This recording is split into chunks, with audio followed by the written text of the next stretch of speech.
You, John Fitzgerald Kennedy, do solemnly swear I, John Fitzgerald Kennedy, do solemnly swear that you will faithfully execute the office of President of the United States that I will faithfully execute the office of President of the United States and will, to the best of your ability, and will, to the best of my ability, preserve, protect, and defend the Constitution of the United States. preserve, protect, and defend the Constitution of the United States. So help you God. So help me God.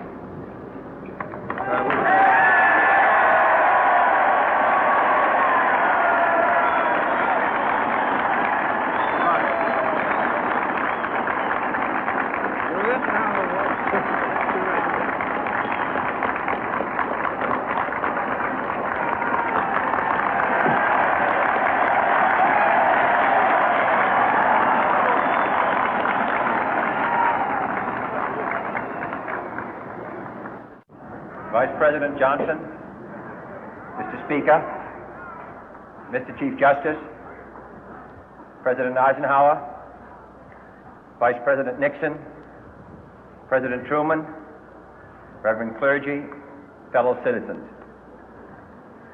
We observe today not a victory of party, but a celebration of freedom, symbolizing an end as well as a beginning, signifying renewal as well as change.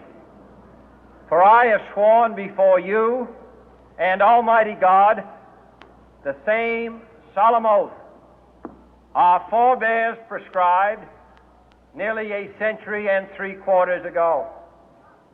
The world is very different now, for man holds in his mortal hands the power to abolish all forms of human poverty and all forms of human life. And yet the same revolutionary beliefs for which our forebears fought are still at issue around the globe. The belief that the rights of man come not from the generosity of the state, but from the hand of God.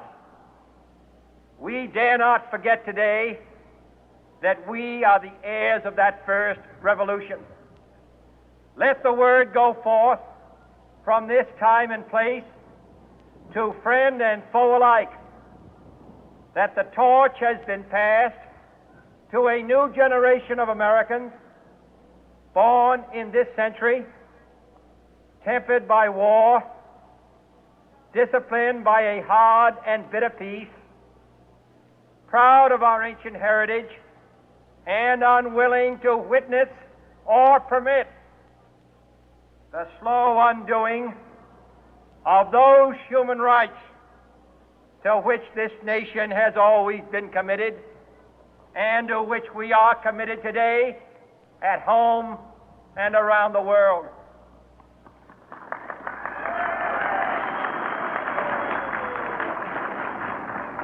Let every nation know, whether it wishes us well or ill, that we shall pay any price, bear any burden, meet any hardship, support any friend, oppose any foe to assure the survival and the success of liberty.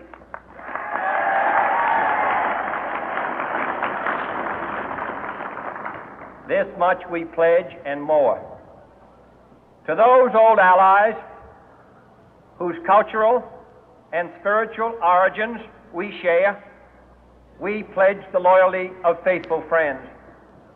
United, there is little we cannot do in a host of cooperative ventures. Divided, there is little we can do, for we dare not meet a powerful challenge at odds and split asunder. To those new states whom we welcome to the ranks of the free, we pledge our word that one form of colonial control shall not have passed away, merely to be replaced by a far more iron tyranny. We shall not always expect to find them supporting our view, but we shall always hope to find them strongly supporting their own freedom, and to remember that in the past, those who foolishly sought power by riding the back of the tiger ended up inside.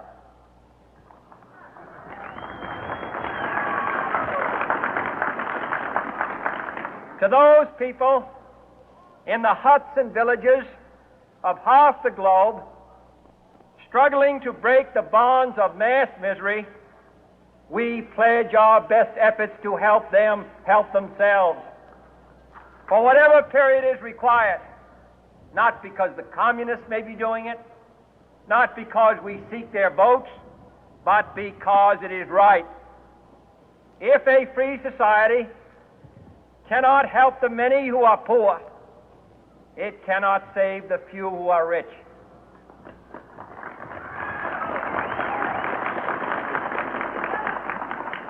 To our sister republics south of our border, we offer a special pledge to convert our good words into good deeds, in a new alliance for progress, to assist free men and free governments in casting off the chains of poverty. But this peaceful revolution of hope cannot become the prey of hostile powers. Let all our neighbors know that we shall join with them to oppose aggression or subversion anywhere in the Americas. And let every other power know that this hemisphere intends to remain the master of its own house.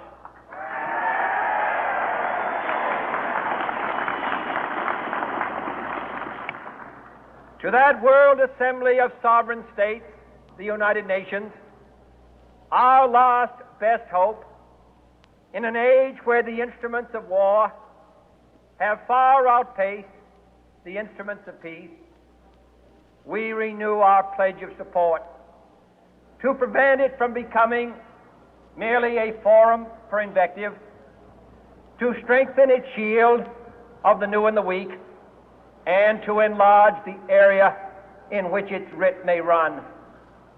Finally, to those nations who would make themselves our adversary, we offer not a pledge, but a request that both sides begin anew the quest for peace.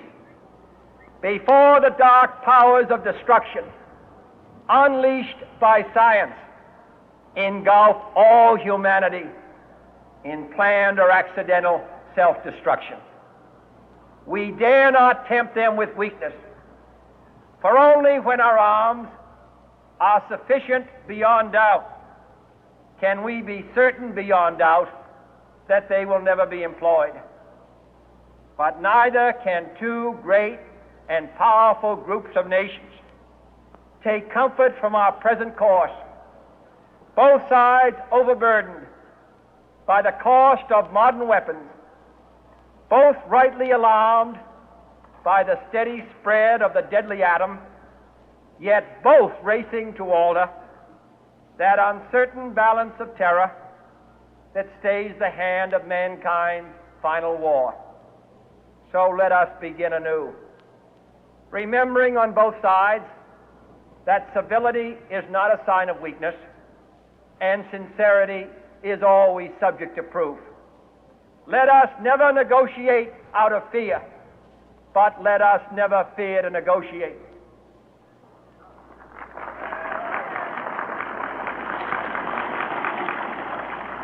Let both sides explore what problems unite us, instead of belaboring those problems which divide us. Let both sides, for the first time, formulate serious and precise proposals for the inspection and control of arms, and bring the absolute power to destroy other nations under the absolute control of all nations.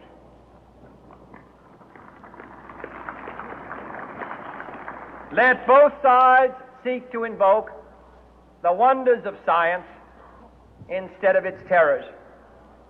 Together, let us explore the stars, conquer the deserts, eradicate disease, tap the ocean depth, and encourage the arts and commerce.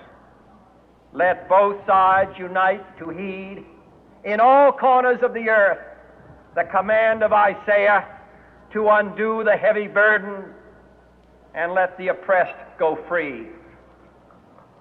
And if a beachhead of cooperation may push back the jungle of suspicion, let both sides join in creating a new endeavor, not a new balance of power, but a new world of law, where the strong are just and the weak secure and the peace preserved. All this will not be finished in the first 100 days, nor will it be finished in the first 1,000 days, nor in the life of this administration, nor even perhaps in our lifetime on this planet. But let us begin.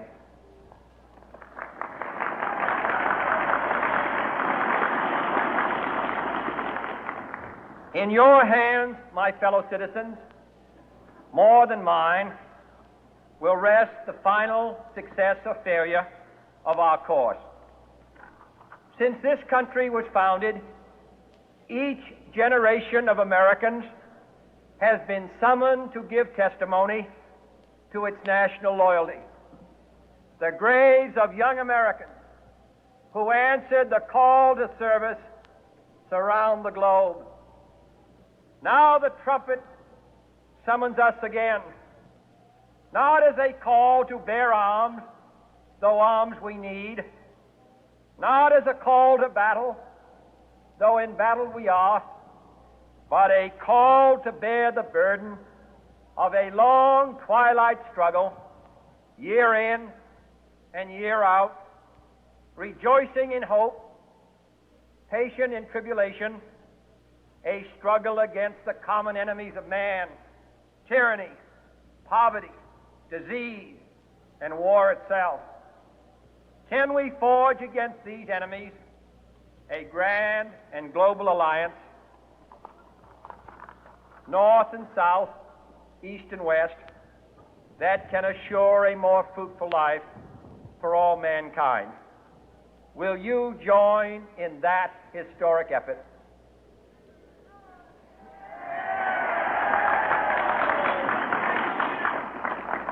In the long history of the world, only a few generations have been granted the role of defending freedom in its hour of maximum danger.